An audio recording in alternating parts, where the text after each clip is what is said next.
What's going on, everyone? Welcome back to another episode of the Talkin Football podcast. In today's episode, I'm going to be going over preseason week 1, as well as the college football AP poll, the preseason poll that just came out. We're going to be going over that as well. Let me get the intro and let's get right into it.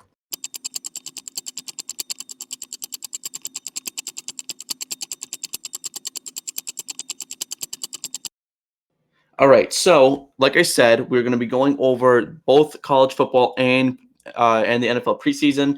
We're talking football, and not just talking NFL football. We're also talking college football as well. So let's talk about it. The college football AP poll came out. The preseason poll came out a couple of days ago from when I'm recording this, and I'll probably upload on the same day. So let's talk about it. First off, top 5.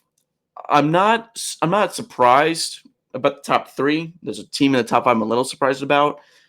Let's just go into it. Number 1 is Texas, and I think that checks out. Texas was really good last year.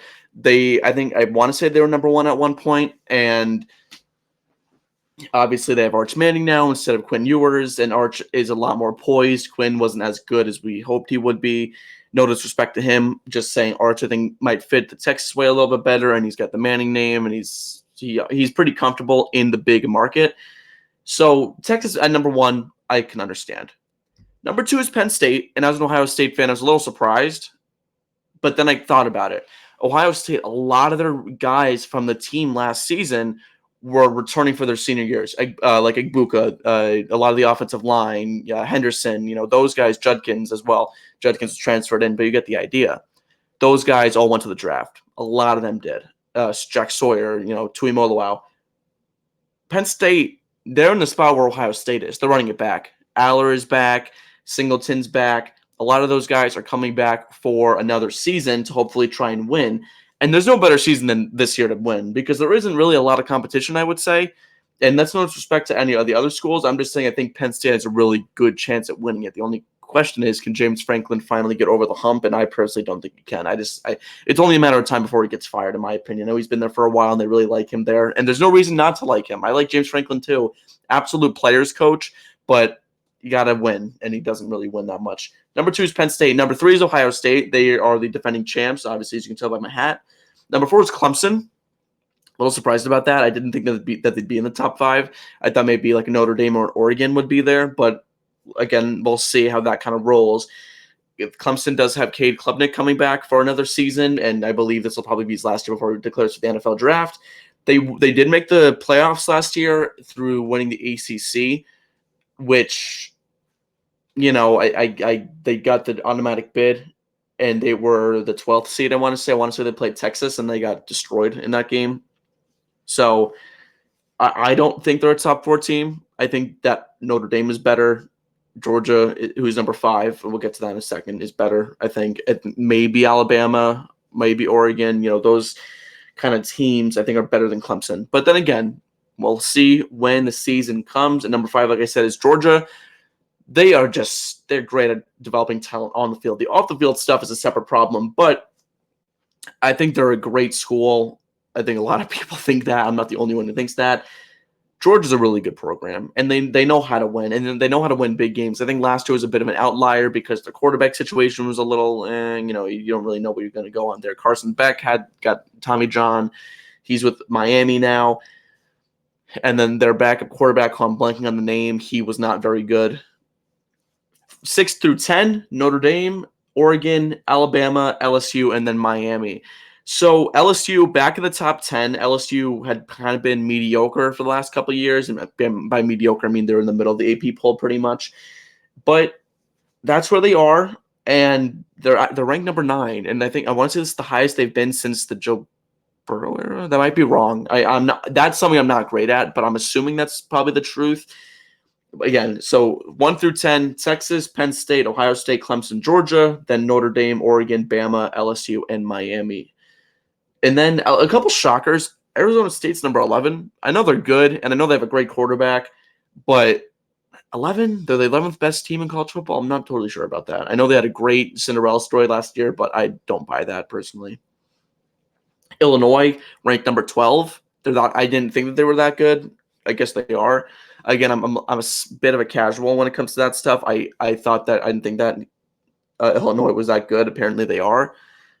Number 12 is where they're at. Florida, number 15. I know they have Lagway, and I'm a big DJ Lagway guy, but 15. I mean, and the big thing with Florida is that they have such a tough schedule. They really do. If you look at it, I mean, that last year, I mean, I think CFB Talks on Instagram was like, oh, Florida is projected to go whatever. And people were like, if they win 8 games next year, they should probably be considered to make the playoffs because that they were in a really tough schedule. So number 15 is where they're ranked. Michigan is also number 14.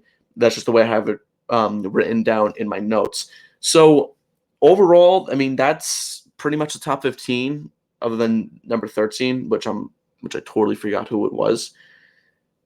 Colorado is now in the top 25, which they shouldn't have been in the top 25 last year. They were a lot. I think every single team in the top 25, plus the teams that weren't in the top 25, would have beaten them.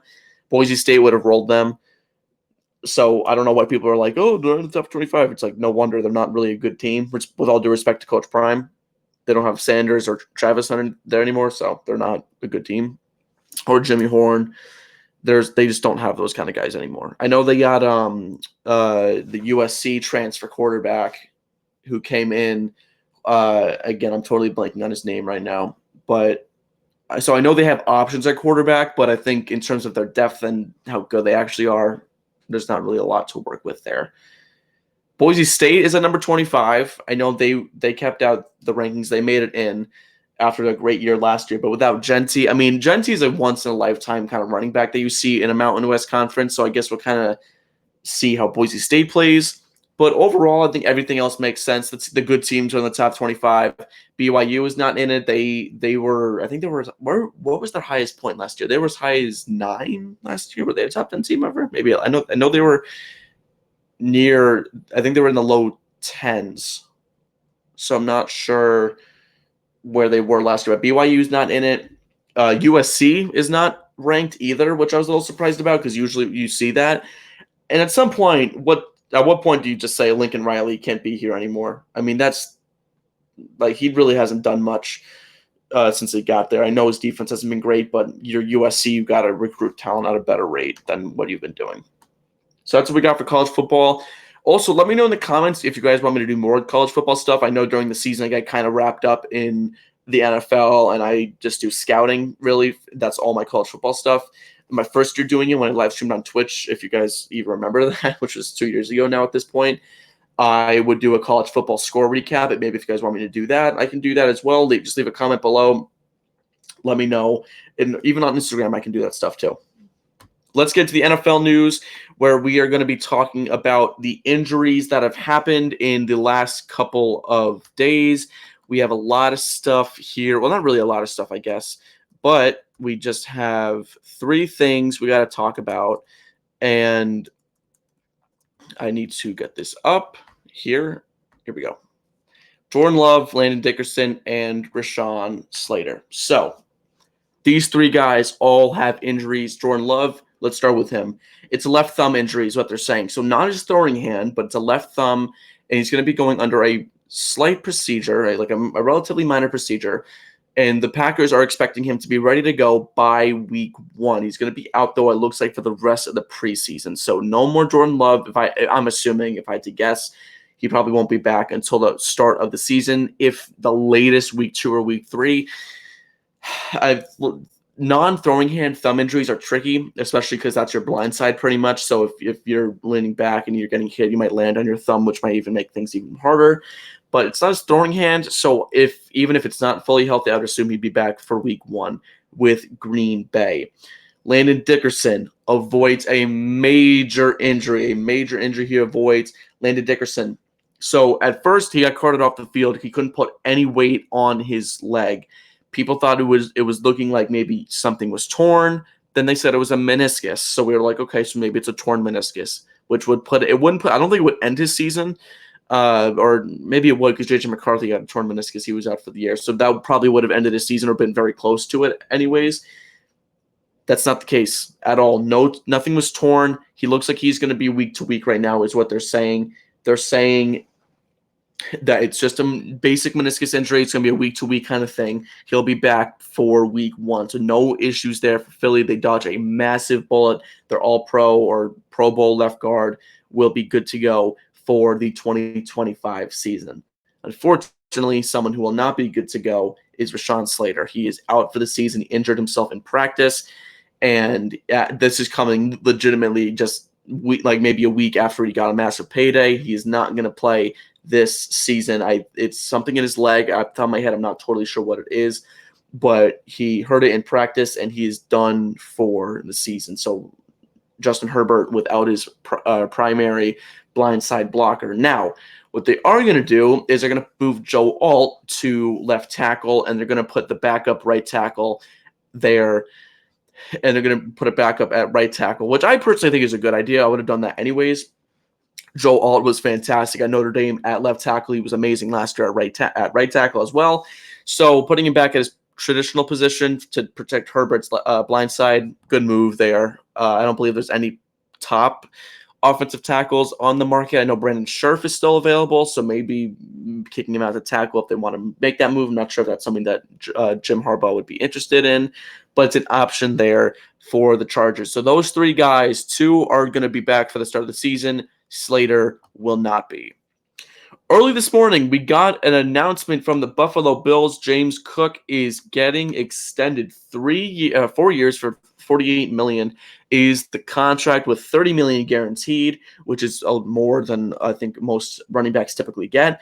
4 for 48 puts him in the top 10 of getting paid. I know he's not. I don't know if he's top 5 because I know Saquon's in there, CMC's in there. I think Jonathan Taylor's getting more than 12. So again, these are guys that are still getting a little underpaid. And we talked about this beforehand, where we have seen these kind of guys get underpaid a little bit. Now this is for a typical contract. And just for what it's worth, guys like Josh Palmer and Darius Slayton are getting $12 million a year. James Cook is getting the exact same. Now, if you look at impact on the offense, James Cook has, and Josh Palmer went to Buffalo, so we can use him. Who do you think is going to have a bigger impact? Josh Palmer or James Cook? It's obviously going to be James Cook, but they're getting paid the same amount. And I think that's a very interesting thing to kind of analyze there. A third, fourth receiver on your depth chart is getting paid the same as your premier running back. Now, I know he's coming off of an amazing season, 16 touchdowns James Cook had. He had only had 4 touchdowns beforehand, so maybe they're just trying to say, oh, well, what if you don't continue this production? But I don't think that's an issue for James Cook. We've seen how good he can be, even in the years where he wasn't scoring a lot. He was still putting up major production in other ways. So I think it's a really good extension for the Bills and for James Cook. Getting that out of the way, the $30 million guaranteed is also a pretty big number, so that could influence other running back extensions down the line.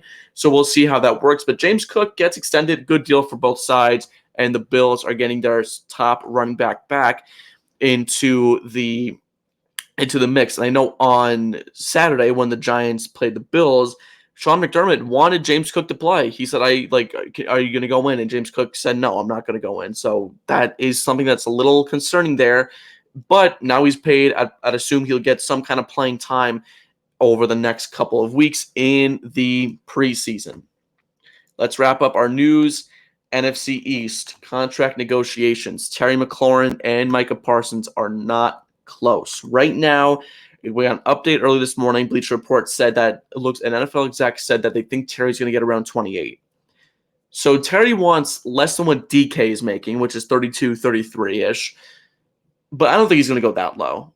And I don't see what's the issue here. Terry McLaurin's a top receiver in the NFL. We know he is. We know what he can do.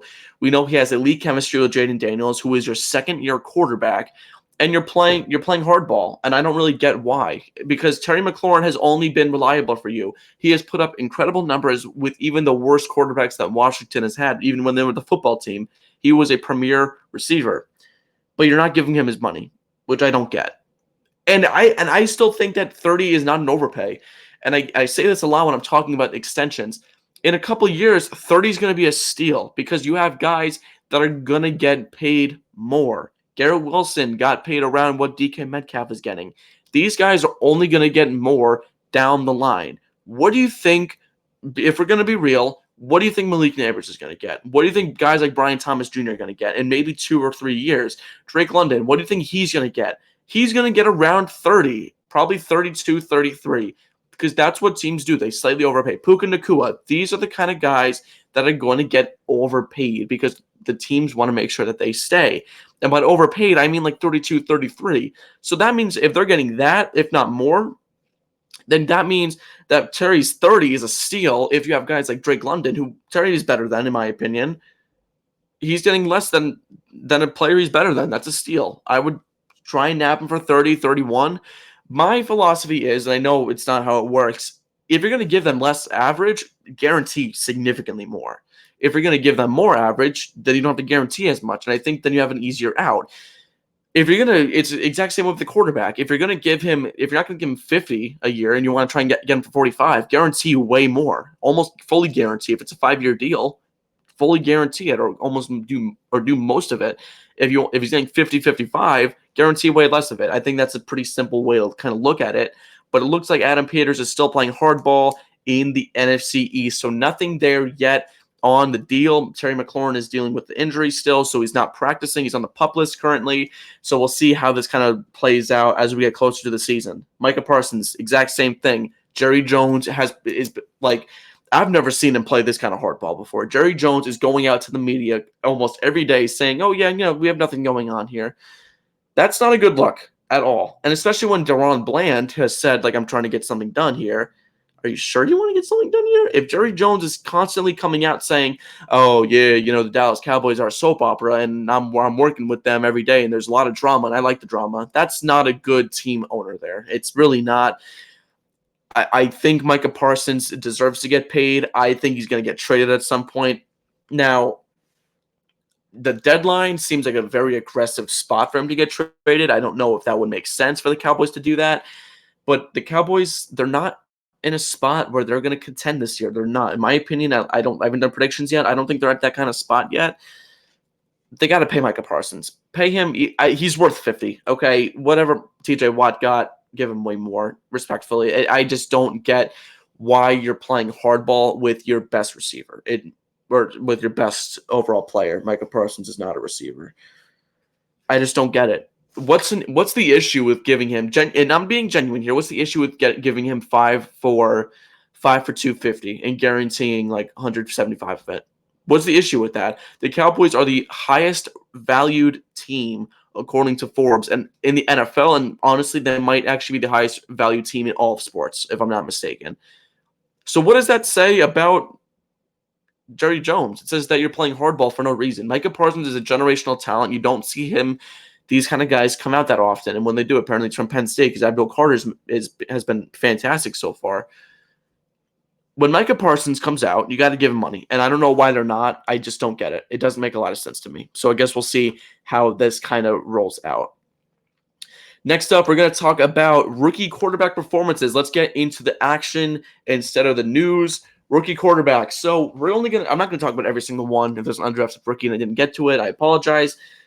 Let's talk about the top ones. Cam Ward, he played a couple of series. He was 5 for 8 for 67 yards with an 89 passer rating or QB passer rating. Not a bad day at all for Cam Ward. I think a big thing that he's looked very comfortable, and he's looked like a real leader with Tennessee, which is great to see. I know he's been developing chemistry with Calvin Ridley significantly over both in the preseason so far and at training camp.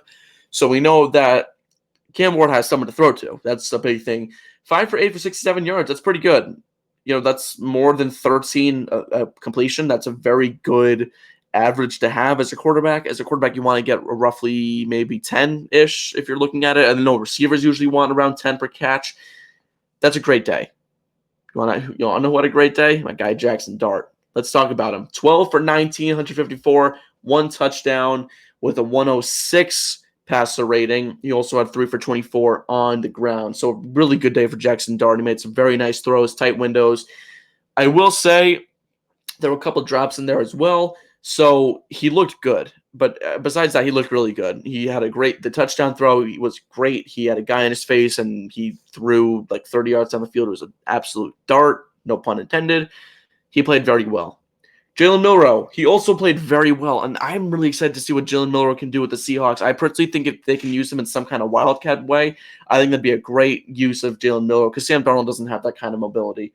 or at least he doesn't anymore. He used to when he came out of USC, but he doesn't really anymore. Jalen Milroe was 6 for 10 for 61 yards. He also had 3 for 38 on the ground. That's what Seattle needs out of him in the preseason. Safe and sound football, but also moving the ball with your flexibility where you can both, or dual threat ability rather, where you can run the ball at ease, you can throw the ball however you want. That's exactly what Seattle needs. Jalen Milroe had a very good game. Tyler Shuck, let's move to him. And I know in the draft, I was not a fan of his at all. I did not like Tyler Shuck. I had him as my 10th ranked quarterback. But let me tell you something. He silenced me a little bit. 15 completions for 22 yards, 15 out of 22 for 166 yards, 1 touchdown, 1 pick. That's a pretty good day. That's a very good day, in fact. I will give him a lot of credit there. I was not expecting him to come out and play like that. Granted, it's against backups, but I still think not a lot of QBs can do that. And we'll talk about Quinn Ewers in a little bit. Even against backups, some quarterbacks tend to struggle. So I think that's a really big thing that we were able to see there out of Tyler Shuck. Shedeur Sanders also had a great outing. 14 for 23, 138, 2 touchdowns, 106.8 passer rating. He had a great game. And another guy similar to Tyler Shuck, and I don't mean to be like negative, but a guy I was kind of saying like, I wonder if he's gonna have a bad game. He didn't. He played very well. He had a couple of great throws. That end zone throw near the left where he put it in the really tight window, that was really impressive to see him do that. So Sanders, really good. But oblique injury. Let's see kind of how he bounces back from that. I mean, it looks like he's going to be out this weekend. I don't think he's going to be playing. He suffered an oblique injury today in practice. Maybe he'll be back soon, but if not, then I think he's going to go into the season as the QB4, which I don't get why you need 4 quarterbacks on the roster. They got to move one of them. I don't know who it's going to be, but Sanders, that's definitely going to hurt his stock a little bit. I think that he should be the backup right now. I mean, Flacco should start, right? I think that makes a lot of sense. Sanders backs up.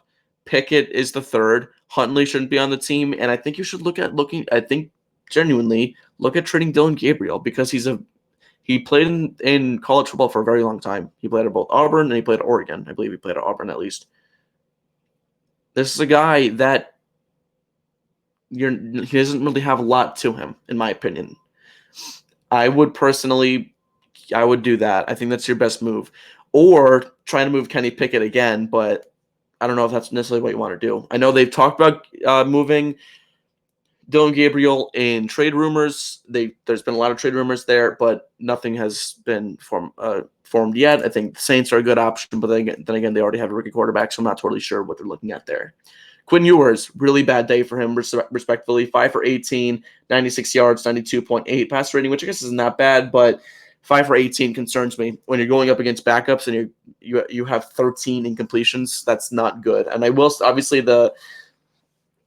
for what it's worth, 5 for 96 is very good. It's Anthony Richardson-esque stat line. I wish I would see a little bit more out of him. And I know in camp he played pretty well, just wasn't able to translate it to the NFL, into the preseason. So we'll see how he can kind of develop there. Also, while we're talking about rookie quarterbacks, Shedeur Sanders, if you guys saw my Instagram post, Shedeur Sanders was a baller and Quinn Ewers was a faller. That's kind of what I'm looking to do. Some pages do stock up, stock down. I'm looking at doing ballers and fallers, and I posted that yesterday, so make sure you're looking out for that. I'm going to be posting a lot more on my Instagram as we get closer to the season, so make sure we look at that. And I'm going to be talking about ballers and fallers right now, and if you guys followed the Instagram, you would know exactly who I was talking about here. You knew who I would be. So let's talk about the ballers first. You know who my ballers are if you look at the Instagram post. If you didn't, stick around and I'll explain why. Sanders, self-explanatory, had a really, really good game. I just broke him down. Turbo Miller for the Giants. He had a very good game. Turbo Miller, 10 for 22 on the ground, but then that's not that's not really that great. He also had 7 catches for 80 yards. Impressive stuff there from Dante Turbo Miller. They call him Turbo because he's really fast. He was an undrafted free agent out of South Carolina, and the Giants signed him before the draft happened last year, which I didn't really get how they could do that, but he's playing well. He played really, really well. He's been making a lot of names. He's been making himself a name, rather, in practice. So Dante Miller, Turbo Miller, however you want to say it, he's one of my ballers. Another baller, Cam Little, 70-yard field goal, man. When I saw that, I was like, holy cow, that's crazy. 70 yards, and he drilled it too. He absolutely drilled it. Now, I saw a video. I'm not sure who posted it, but I saw a video, and they were like, the NFL is going to have to reconsider this kickoff, the touchback rule. Now they're implementing a touchback that goes to the 35-yard line. And now if you're making 70-yard field goals, teams only need to get 10 yards before they're in field goal range, which is kind of crazy to think about, but it's true. If they're making 70-yarders, they only need 10 yards to be in field goal range, with Cam Little at least. That's something to think about, especially if you're in Denver. That ball travels, man, because you're way higher. It's able to travel way more. They haven't done a game in Mexico in a while. If you're in Mexico, the elevation in Mexico City is very, very high. The ball's going to travel there a lot better. So you kind of have to think about that a little bit. Denver, if you have a kicker who has a great leg, Cam Little, Brandon Aubrey. If you're in Denver, 75-yarder, that might even work. Cam Little, absolute baller. Tanner McKee, let me tell you something. Tanner McKee he's in his second year right now. He was fantastic. 20 for 25 for 252 yards, 2 touchdowns, and a 135 passer rating. That's the stuff we like to see out of Tanner McKee. He was I didn't mean to rhyme that at all, but we did, so that we'll work with it.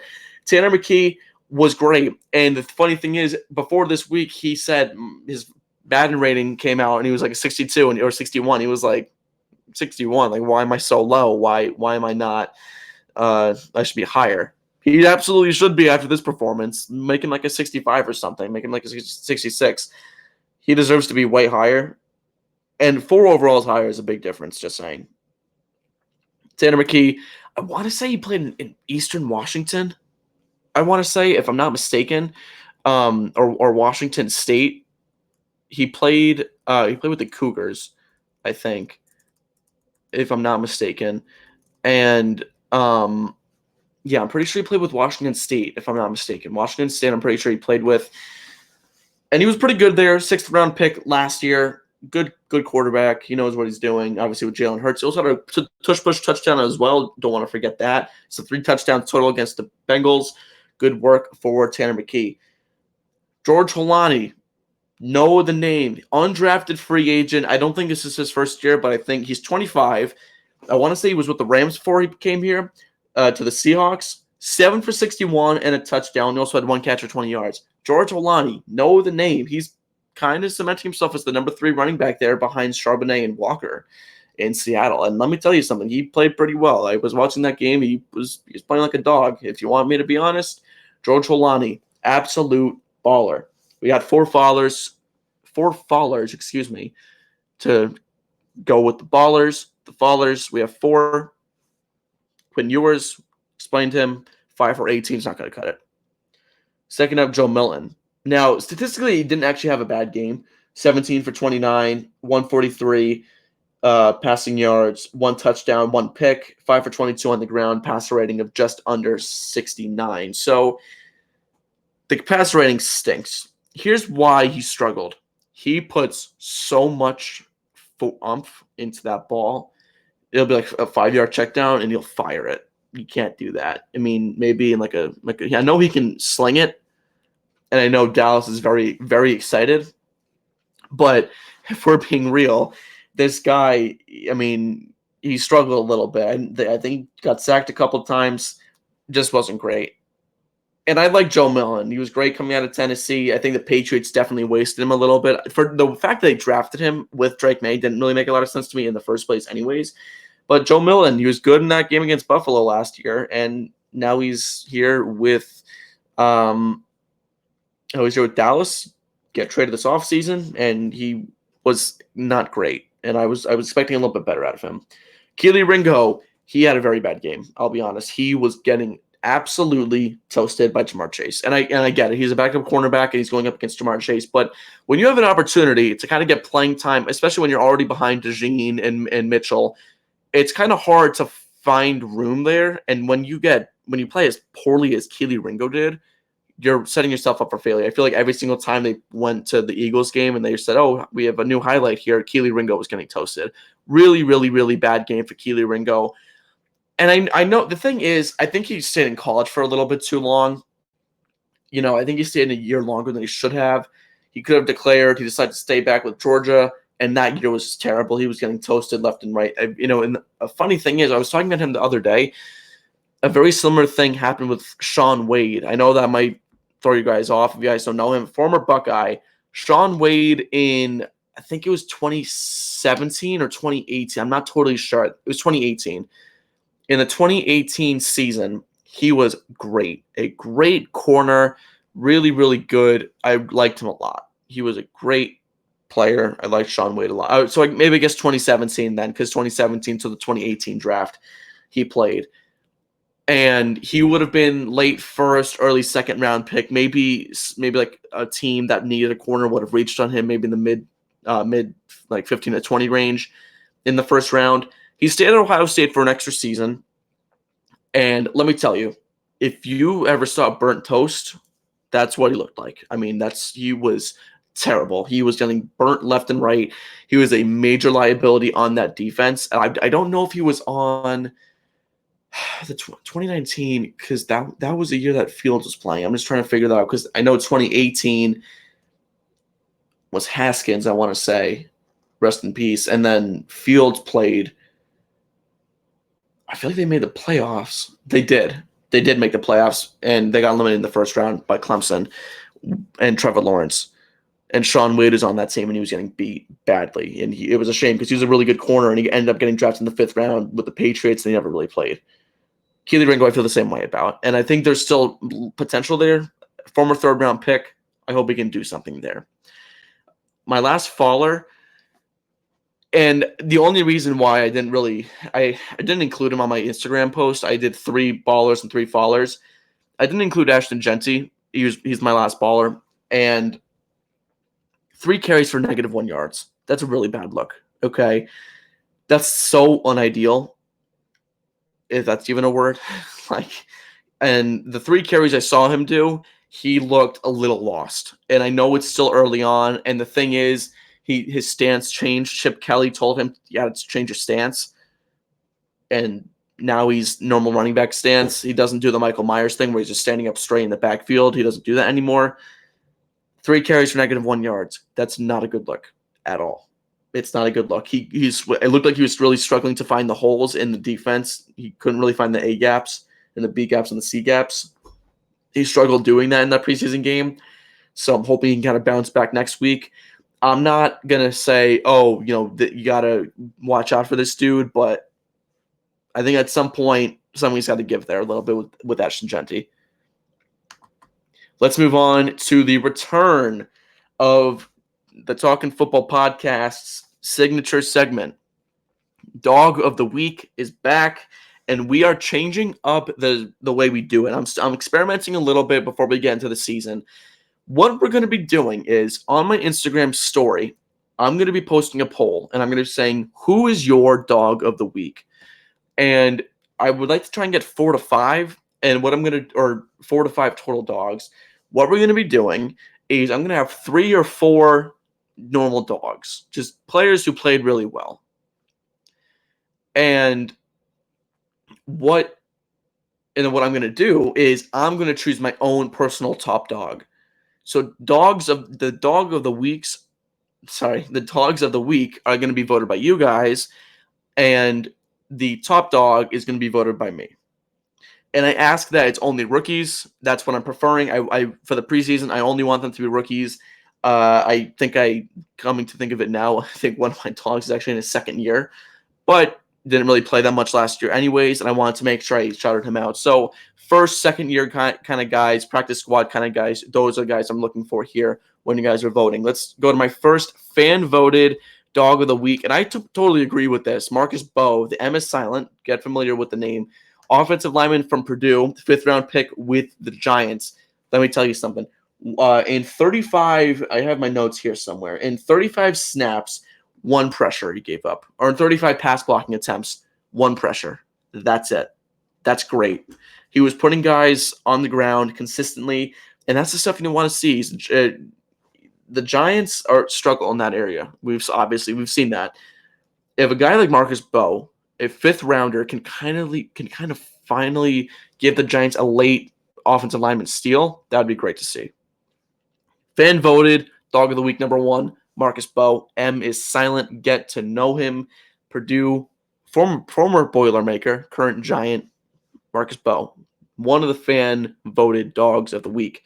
Second fan voted Dog of the Week, and I would have made him one of my Dogs of the Week anyways if he didn't get voted. Travion Henderson. Let me tell you something, man. On a lot of Ohio State in this video. Trey Henderson, in his game, statistically, not going to blow you away. He had one catch for 18 yards, 3 carries for 12 yards. That's what he does. He's going to make those big plays, right? But what I really want to talk about, that kick return touchdown.